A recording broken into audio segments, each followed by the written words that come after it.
Try Before We Die, the whiskey review show where we don't know what we're drinking, but we'll tell you what we're thinking.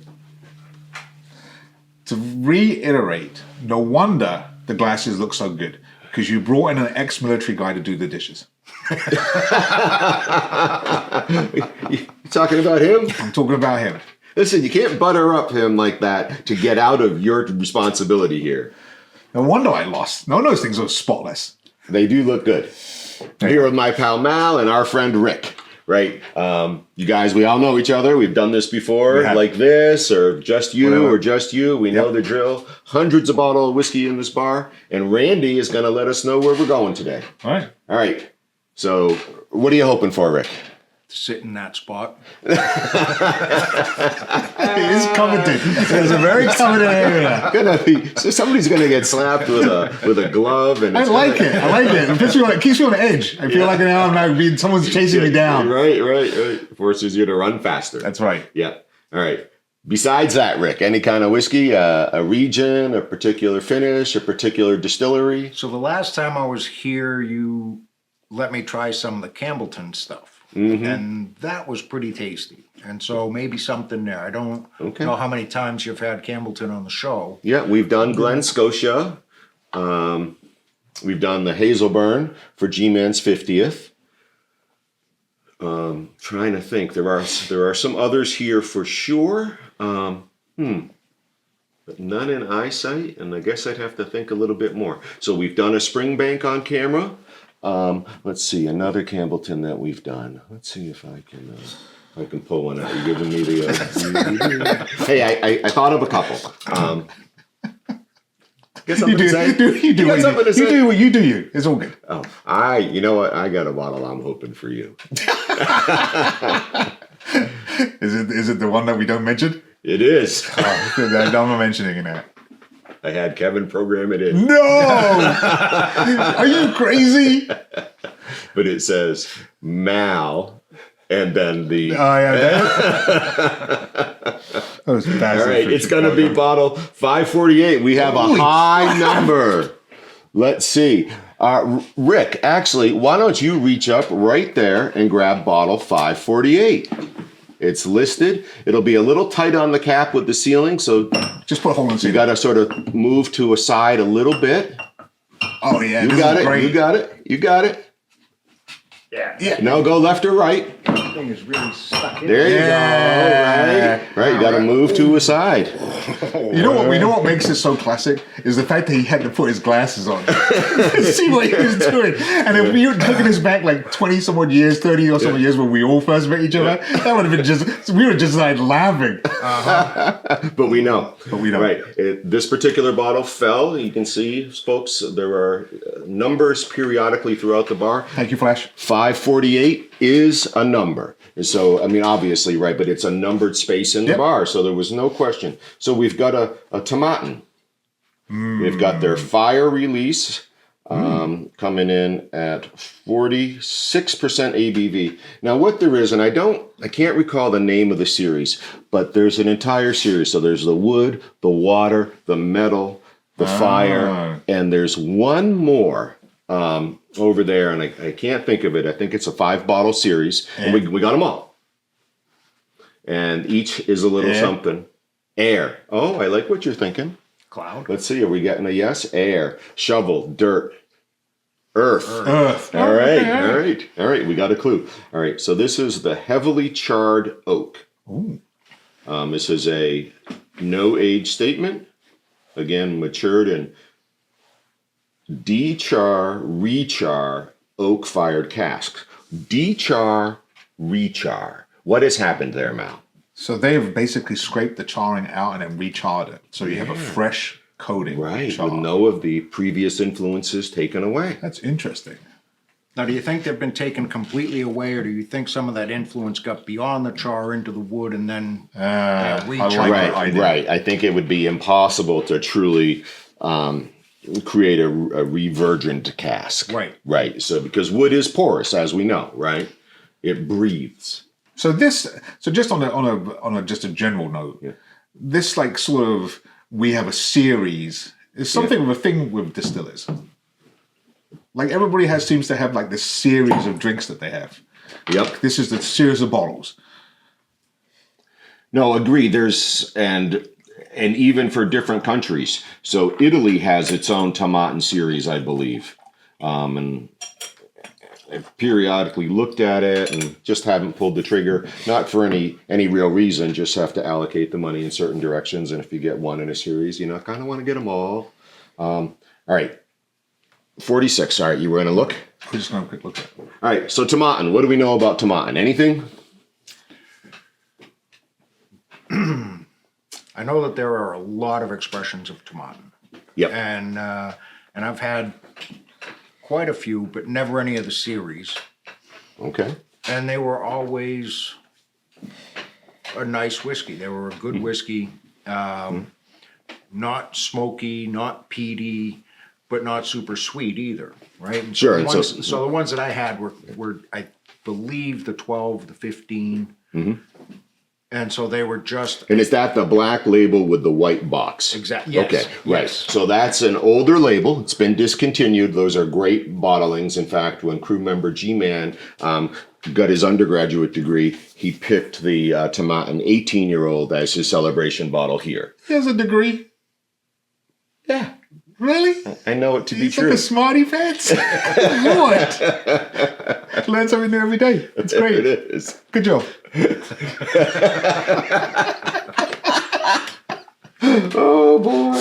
Now, Wait. What if his degree just- is third black Just, and he's only because I've known Guru for so long. That's what I'm saying. There was no doubts. There's no doubts. He's intelligent. I'm sure he's got degrees.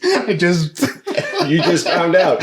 Mal just found out. G-Man's got a degree. We could write a song. We could. G-Man's got a degree. We could. G-Man's got a degree. G-Man's got a degree. That's good for him.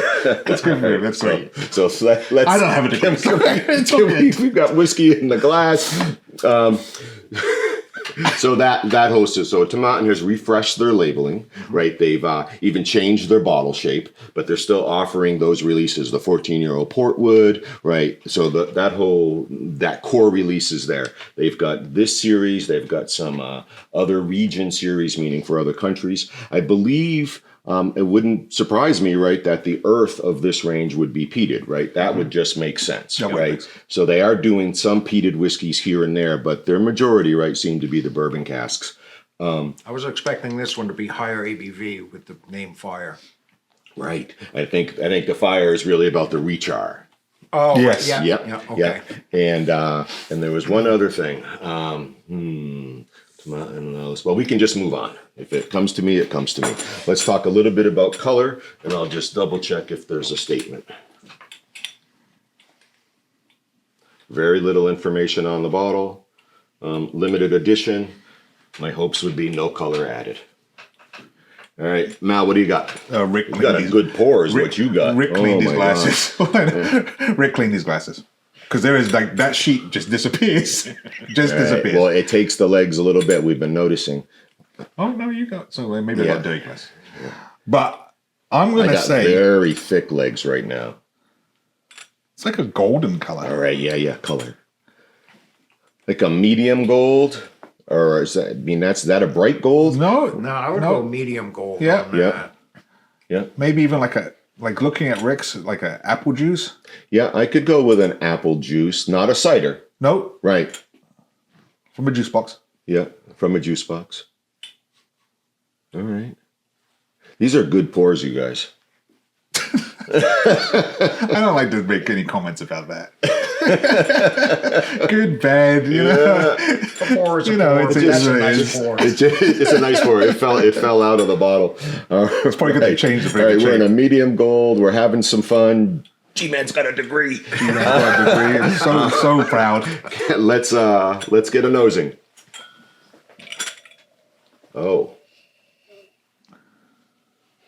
Well, there's some fire on the nose. Really? It hit my nose. Yeah, it hit his nose, right? I would say, obviously, for me, that it felt like this rechar, this fresh char seemed so present on the nose. A lot of the vanillins really seem to be coming out. like right off the bat. It's a very sharp sweet. So that hit he's talking about may be the sharpness connected to those very strong vanilla notes. Okay, so I'm completely on the opposite side of this. Okay. I thought it was really mellow, but very much vanilla. Yeah. I mean, I didn't get anything that was like, oh wow, this is fire. Because if this is a fire, this would be like something that was like Right, but remember the fire is about the char. Yeah. But like even like that, I was expecting like to be punched. Like, oh yeah. Yep. And I don't think I got punched like Rick got punched, but that first uncapped nosing had just enough in the nose to tingle. But the vanilla was so prominent. Vanilla, but I think it's rather smooth. I got no it's tingle. it's at 100% calmed down completely over here. Yeah. Now it's very relaxed. Yes, and now I feel like at the back end of this, I've got, you know when you light a match, Yeah. and it dies out, and you got that lingering smell. That's what I'm picking up now. But are you picking up like a lingering smoke? Not smoke, Right, It's like that The scent. the scent, like right at the very back. Like savory? No. That's that match strike. After it dies out, Are you predicting Not you may have sulfur, some? like not salt, but like Like the wood burning and then it's out. yeah, then it's out. Are you thinking there's going to be some smoke in this glass? Based on that, So yes. I can see that. I can smell that a little bit now. Like maybe that's the char, that second char Like is coming that, forward. that smell you get from a box of matches. I don't think we're going to get smoke on the taste. I don't think so. I think it's going to be. But I like that vanilla. I think it's going to be a sweet bourbon cast whiskey, but in that fresh rechar, intended to sort of be extra, right? So this is almost like an experiment, right? So it's a limited edition, so only so much has been produced, because what if as they start to go through the process and they're tasting the barrels and they're like, oh, we don't know where this is going to work, right? So they don't want to commit tons of inventory to something, right? Yep. But this seemingly has a nice, pleasant nose. It's at my ABV, right, 46. Right. It's a nice looking whiskey. I right, like right. whiskey. It drops most of the way down the glass before the legs form, but then the legs seem to form about a ½ inch to 3/4 of an inch above the whiskey line. And so I'm excited to try the Tomatin, the Fire limited edition, part of a 5-bottle series. Cheers.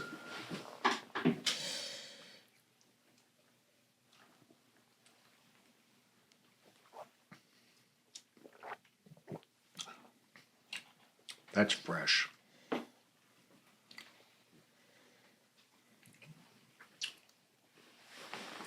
Huh. So Rick says fresh, picks it up right away.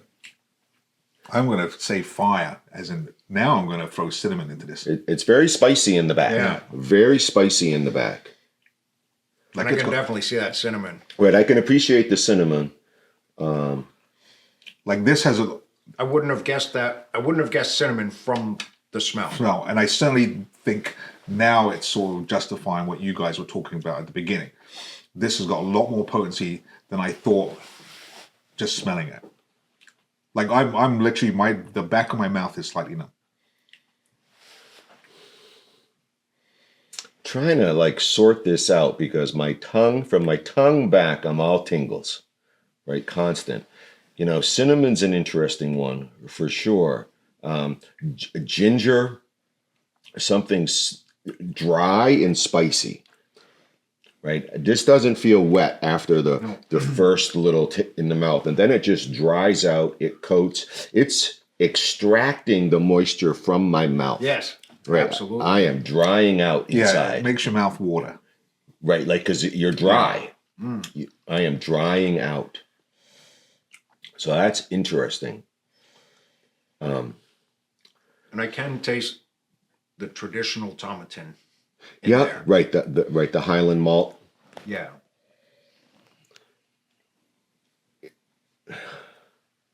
So fire, right? So we know they've recharred these casks, but fire is gonna burn and it's gonna dry things out essentially, right? And so we're having, for me at least, an additional layer of what a fire experience could be, because I am stunned at how dry my mouth is. And I've been drinking water this morning and all this. I'm not dehydrated. This whiskey has really pulled it out. You know what this is like? No. This is like sucking on a lozenge. Like the taste is in your mouth, and because of your drying out process that you're talking about, you're almost forced to just keep sucking to get stuff going, and you taste it. Right. To get okay, and you taste it, and you taste it, and you taste it. So when something's in your mouth, like a lozenge, right, or a drop of some sort, right, you're always moving it around, and it's bringing the flavor of whatever it is in. And absent anything in my mouth, I have been doing that. Yeah. I've been working my mouth, right, because it's so dry, right, and just continuing to sort of try and coat it to bring a little. That's interesting. It's an interesting. So it reminds me of a really, really dry white wine. Okay. The way it hits your mouth, the way it feels. Yeah, I can go with that, right, because a dry wine does essentially a lot of the same stuff, right? Yeah. And there's a sweet on the front. Right. It's that vanilla, that sweetness is still there, right? Then it moves into this very dry spice, right? Which is it the cinnamon, right? Is it a ginger? I'm not getting ginger. Ginger to me sometimes when when you eat ginger, you get that hot, but it's not. There's no sweet to it, and there's a little bit of sweet to this. Right. And I'm not married to the cinnamon, but I'm not married to ginger either. Yeah, there's something in there that's the cinnamony. I guess it could be a little bit of a ginger. Right. There's something. Hinting. It's totally spicy, but I'm sticking with cinnamon. Sticking with cinnamon, right? Guys, we're in okay shape here for accoutrements. We don't have anything with cinnamon. We've got we've got some dried ginger. I'm trying to think like what looks like the right pairing for this, and I think I just saw it. I'm gonna do the chocolate with orange if you have it still. Right here. I'm gonna do a piece of shortbread with this. Because actually, that's going to be drying as well. That's interesting. So the fear I have with that, it's too drying. Well, no, right. But I want to take that chance. All right. Kind of growing either that dried pineapple or an apricot. Right. I had thought about the pineapple. I thought about that dried pineapple. Might be the ticket. Yeah.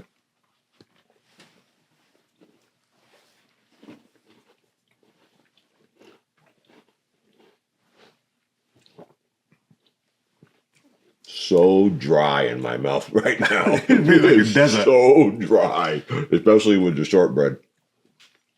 I think you guys are going to want to try that pineapple with this. It really blends well.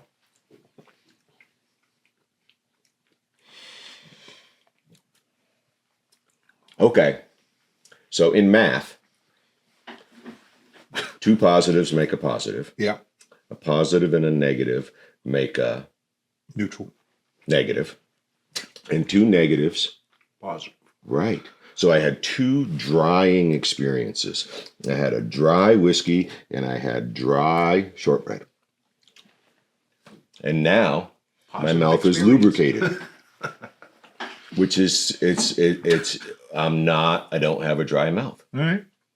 Is it back to like neutral though?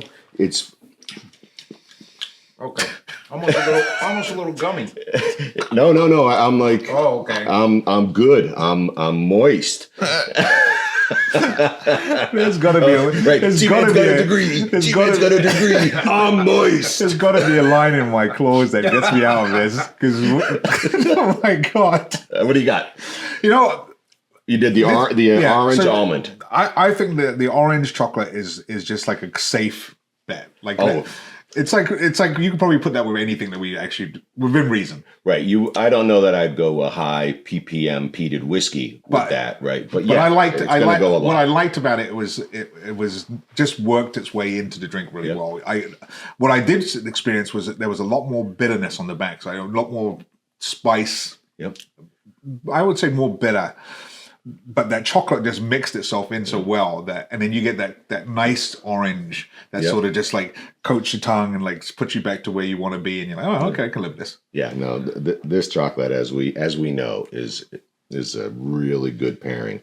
The pineapple, I had thought about that too, Rick, being the dried fruit and how dry the whiskey was, and that the sweet beginning was there. That seems like it would make sense too. So it feels like we all got what we were looking for. I think I took the biggest risk. Now, I like the fact that what you did. And I'm still good. The fact that it's moist and it like doubled down and. All right. Are you moist just because G-Man's got a degree? It just turns out two things can be true at the same time. My mouth re-salivated and G-Man's got a degree. Okay. Let's see what the crew has for us. For a minute, I thought I said hippies. Well,